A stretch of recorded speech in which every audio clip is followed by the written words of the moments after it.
আল্লাহ রাব্বুল আলামিন তিনি ডাক দিয়া বলছেন, লোকেরা প্রশ্ন করে আমি আল্লাহ কোথায়, নবী আমার আপনি তাদেরকে জানিয়ে দেন ফা ইন্নী কারিব, আমি তাদের অতি সন্নিকটে। এখন প্রশ্ন হলো কতটুকু সন্নিকটে? আল্লাহ তো বললেন অতি সন্নিকটে, কতটুকু সন্নিকটে সেটাও জুড়ে বলুন তো, তাফসীরের আলোকে জানা দরকার আছে কিনা। 2-4 ফিট 10 ফিট দূরে না তো। কোরআন দিয়ে অতি সন্নিকটের ব্যাখ্যা করেন। অন্যত্র আয়াত দিয়ে আল্লাহ বলেন ওয়া নাহনু আকরাবু ইলাইহি মিন হাবলিল ওয়ারিদ। বান্দারে, তোমার ঘাড়ে একটা রগ আছে, জাপানের 40 জন ডাক্তার মিলে তারপরে কথাটার উপরে উত্তীর্ণ হয়েছেন গবেষণার মাধ্যমে। তারা ডেকে বলেন বুদ্ধি সরবরাহের জন্য মানুষের ঘাড়ে একটা রগ থাকে, সেই রগটার নাম হলো শাহেরা। আল্লাহ বলেন ওই শাহেরা রগের চেয়েও আমি তোমাদের অতি কাছে আছি। তাইলে বুঝলাম আল্লাহ খুব কাছে, ঠিক কিনা বলেন? এখন আপনারা বলুন তো আল্লাহ কয়? জোরে। আবু জাহেলের জবাব দিতেছে মুহাম্মদুর রাসূলুল্লাহ সাল্লাল্লাহু আলাইহি ওয়াসাল্লাম। আবু জাহেল কি বলছে? লাত, উজ্জা, মানাত, এই 33 কোটির 3টা বড় খোদারে কই রাখলা? নবীজি বলেন লাতরে চিনি না, উজ্জারে চিনি না, মানাতরে চিনি না, আমি চিনি কেবল এক আল্লাহকে। কয় আল্লাহকে? দলিল আছে? দলিল সূরাতুল বাকারার 163 নম্বর আয়াতে আল্লাহ দলিল পেশ করেন, ওয়া ইলাহুকুম ইলাহুন ওয়াহিদ লা ইলাহা ইল্লা হুয়ার রাহমান লা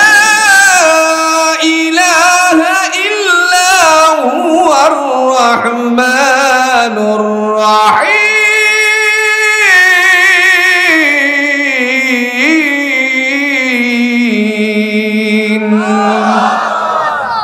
কার কথা? আল্লাহ বলেন ওয়া ইলাহুকুম ইলাহুন ওয়াহিদ, তোমাদের উপাস্য একমাত্র উপাস্য, লা ইলাহা ইল্লা হুয়া, তিনি ছাড়া আর কোনো উপাসনাকারী নাই, হুয়ার রহমানুর রহিম, তিনি হলেন পরম করুণাময় এবং দয়ালু। তার মানে যত দয়া আছে জুড়ে বলুন দেন কে? আল্লাহ আমার রব, এই রবি আমার সব, দমে দমে তনু মনে তার অনুভব। আল্লাহ আমার রব, এই রবি আমার সব, তোমার দুনিয়াতে আমি যেদিকে তাকাই অতই নিয়ামতে ডুবে আছি সবাই। পাক পাকালির গানে শুনি তাসবিহ কলরব, তাসবিহ কলরব। আল্লাহ আমার রব, এই রবি আমার সব। আমাদের রব কে? সে আল্লাহ রাব্বুল আলামিন ডাক দিয়া বলেন, আবু জাহেলের জবাব আমার নবী মুহাম্মদ সাল্লাল্লাহু আলাইহি ওয়াসাল্লাম দিয়েছেন। সেই আবু জাহেল কোশ্চিনকালে রাসূলকে শান্তি দেয় নাই, ঠিক কিনা বলেন? শুধু জুলুম আর জুলুম করেছে। অত্যাচারীর অত্যাচারকে জুড়ে বলুন তো ধ্বংস করে দেওয়ার মালিক কে? ইতিহাসের পাতায় স্বর্ণাক্ষরে লিখা, আপনারা জানেন মক্কা থেকে আল্লাহর নবী মদিনায় হিজরত করতে হয়েছে আবু জাহেল গোষ্ঠীর কারণে, ঠিক কিনা কোন? নবী মুহাম্মদুর রাসূলুল্লাহ সাল্লাল্লাহু আলাইহি সাল্লামের কি দোষ ছিল ভাইজান? কোনই তো দোষ খুঁজে পাওয়া যায় নাই, কারণ আল্লাহর জমিনে আল্লাহর দ্বীন কায়েমের জন্য তিনি দাওয়াত পেশ করেছিলেন। এই দাওয়াতটুকু পেশ করার কারণে আবু জাহেল শত্রু হয়ে গেল। জারি লেশ মাত্রা ধরে শেষ পর্যন্ত মক্কা থেকে আল্লাহর নবীকে বিদায় করেছে। মক্কা থেকে বিদায় হওয়ার পথে সাথী দিলেন, যাকে ইতিপূর্বেই ডেকে ডেকে বলছিলেন মক্কা থেকে মদিনায় আপনার সাথী নিয়ে তারপরে হিজরত করব, আপনি প্রস্তুত থাকবেন। সাথী হযরতে আবু বকর সিদ্দিক রাদিয়াল্লাহু তাআলা আনহু, তিনি ঘরে চলে গেলেন। সময় হওয়ার পরে আল্লাহর নবী যখন দরজায় গিয়ে কড়া দিলেন, সাথে সাথে দরজা খুলে গেল। নবীজি ডেকে বললেন, আবু বকর, আপনি কি ঘুমান নাই নাকি? তিনি বললেন, ইয়া রাসূলুল্লাহ, যেদিন আমাকে বলছিলেন আমারে নিয়ে মদিনার দিকে যাবেন, ওই দিন থেকে অদ্যাবধি পর্যন্ত বিছনার সাথে আমি পিঠ লাগাই না। আমি আপনার ডাকের অপেক্ষায় দরজার সাথে পিঠটা লাগাইয়া সারাটা রাত দাঁড়ায়া থাকি। এরই তো বলে বন্ধু। এর কি বলে? বন্ধু। আর আমরা দেখছি যে বন্ধু, ওরে মা মা কতই না মা মা ডাকছে, সন্তান রে ফেলে মা গেছে এখন উড়াল দিয়ে। আরে সন্তানদের কোনো খোঁজ খবর নিল না রে। আমার ভাইরা, যে কথা বলছিলাম, যেই মুহূর্তে আল্লাহর নবী ডাক দিলেন, দরজা খুলে দিলেন, সাথীকে নিয়ে রওনা করলেন। প্রতিমধ্যে তিনি ডেকে গেলেন তার গোলামকে, আমরা যেই দিক দিয়ে যাব তুমি সেই দিক দিয়ে তোমার যেই ছাগল আর দুম্বা ভেড়াগুলো আছে, দুম্বা ভেড়াগুলো তুমি আমাদের পিছনে দিয়ে নিয়ে যাবা, যাতে করে পদচিহ্নগুলি নষ্ট হয়ে যায়। এরপরে তিনি রওনা দিয়েছেন। মক্কার কাফেররা রাসূলকে খুঁজতে শুরু করেছেন। অনেক লম্বা ঘটনা। শেষ পর্যন্ত আল্লাহর নবীর জন্য ঘোষণা দিয়ে দিল, যদি কেউ মক্কার সেই মুহাম্মদ সাল্লাল্লাহু আলাইহি ওয়াসাল্লামকে তোমাদের মধ্য থেকে ধরে নিয়ে আসতে পারো, তাহলে তোমাদেরকে 100 লাল উট দেওয়া হবে। কয়শো? আরো জোরে বলেন, কয়শো? মক্কার সবচেয়ে দামি উট ছিল লাল উট। 100 লাল উট ঘোষণা দেওয়ার পরে সেখান থেকে তারা নিজেরা মরিয়া হয়ে গেল রাসূলুল্লাহ সাল্লাল্লাহু আলাইহি ওয়াসাল্লামকে ধরে আনার জন্য। তৎকালীন সময়ে একজন বীর ছিলেন, যার নাম ছিল সুরাখা। সুরাখা আল্লাহর বান্দা। রাসূলুল্লাহ সাল্লাল্লাহু আলাইহি ওয়াসাল্লামকে যখন দেখে ফেললেন, সামনের দিকে অগ্রসর হতে আল্লাহ পাক রব্বুল আলামিনের হাবিবকে যখন ধরবেন, সাথে সাথে আল্লাহ পাক রব্বুল আলামিন তার হাতটারে আস্তে করে যেন প্যারালাইসিসের মতন অবশ করে দিয়েছেন। সুরাখা বলে, হে আহমদ, আমার হাত দি, লড়ে সরে না। সুবহানাল্লাহ বলছেন না? রাসূল বললেন, তোমারে মাফ করে দিলাম, আমি আপনাকে ধরবো না। যেই বলছে ধরবো না, রাসূল বললেন মাফ করে দিলাম, আবার আগের মতন হাত হয়ে গেল।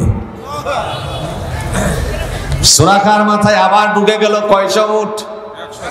জোরে, কয়শো? 100 উটের ধান্দায় যখন সুরাখা আবার সামনের দিকে অগ্রসর হয়, তার পাটাকে আমার আল্লাহ অবশ করে দিলেন। সুরাখা বলে, আহমদ সাল্লাল্লাহু আলাইহি ওয়াসাল্লাম, আমার পা তো অবশ হয়ে গেছে, আমি আপনাকে আর বিরক্ত করব না। তিনি দোয়া করলেন, আল্লাহ তারে সুস্থ করে দাও। আবার সুস্থ হয়ে গেছে। সুরাখা ডাক দিয়ে বলে, আমি তো 100 উট পেতাম। কয়শো উট? আপনারে ধরতে গেলাম, হাত অবশ হয়ে গেল, প্যারালাইসিসের মতন হয়ে গেল।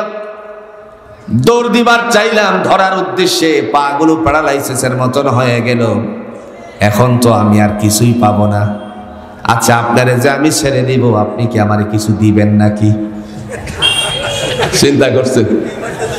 আপনারে যে আমি ছেড়ে দিব, আপনি আমাকে কিছু দিবেন? রাসূল বললেন, যাও যাও, তোমাকে সিরিয়ার রোমের সম্রাটের যে মুকুটটা আছে, সেই মুকুট তোমার উপহার দিয়ে দিব। যেই বলছে মুকুটের কথা, আর এটা হইতেও পারে। আবার মনের ভিতরে জাগ্রত আছে, মুহাম্মদ সাল্লাল্লাহু আলাইহি ওয়াসাল্লাম কোশ্চিনকালেও মিথ্যা বলে না। পৃথিবীতে আমার আল্লাহ পাক ডাক দিয়েছেন, যারা আমার নবীর কথা মানে, তারা আমি আল্লাহকে মানে। ঠিক কিনা কোন? দলিল আছে নাকি? সূরাতুন নিসার 80 নম্বর আয়াতের মধ্যে আল্লাহ বলেন, মান ইউতি'র রাসূল ফাকাদ আতা'a আল্লাহ ওয়া মান তাওয়াল্লা ফামা আরসালনাকা আলাইহিম হাফিযা।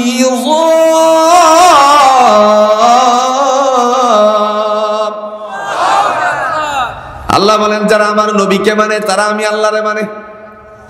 যারা আমার রাসূলুল্লাহকে মানে না, তার হুকুম মানে না, তারা কোশ্চিনকালে আমি আল্লাহকে মানতে পারে না।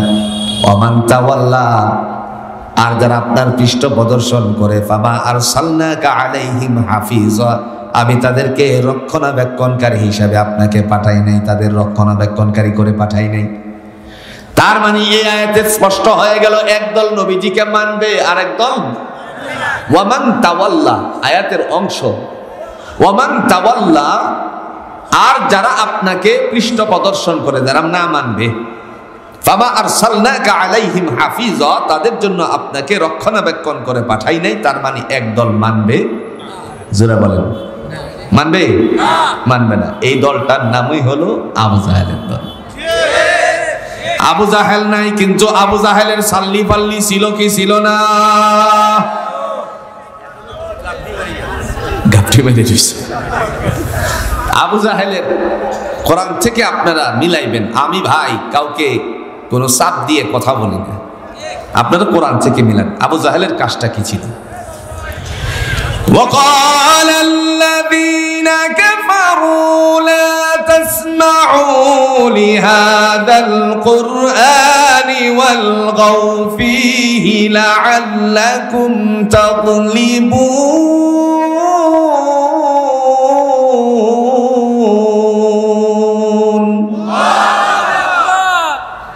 আল্লাহ বলেন ওয়াকাল আল্লাযীনা কাফারু, ওই সমস্ত অবাধ্যচারীর দল কাফেররা, তারা বলতো লা তাসমাউ লিহাদাল কোরআন, আমার ভাতিজা মুহাম্মদ সাল্লাল্লাহু আলাইহি ওয়াসাল্লামের কোরআন শুনিও না। আমরাও বিগত দিনে লক্ষ্য করেছি তাফসিরুল কোরআন মাহফিল হলে পরে কোরআন না শোনার জন্য কতই না বন্ধ করে রাখতো। মিলে না মানে? কত জায়গায় অনুমতি, হাইরে শেষ নাই। এরপরেও যখন দেখা গেল সিনিয়র জুনিয়রের নামের একটু অমিল হয়ে গেছে, সেখানে হট্টগোল সৃষ্টি করে, এমনকি দা দিয়ে মুফাসসিররে কোবানোর জন্য পর্যন্ত মঞ্চে উঠে গেছিল। ওয়াল গাউ ফীহি লাআল্লাকুম তাগলিবুন,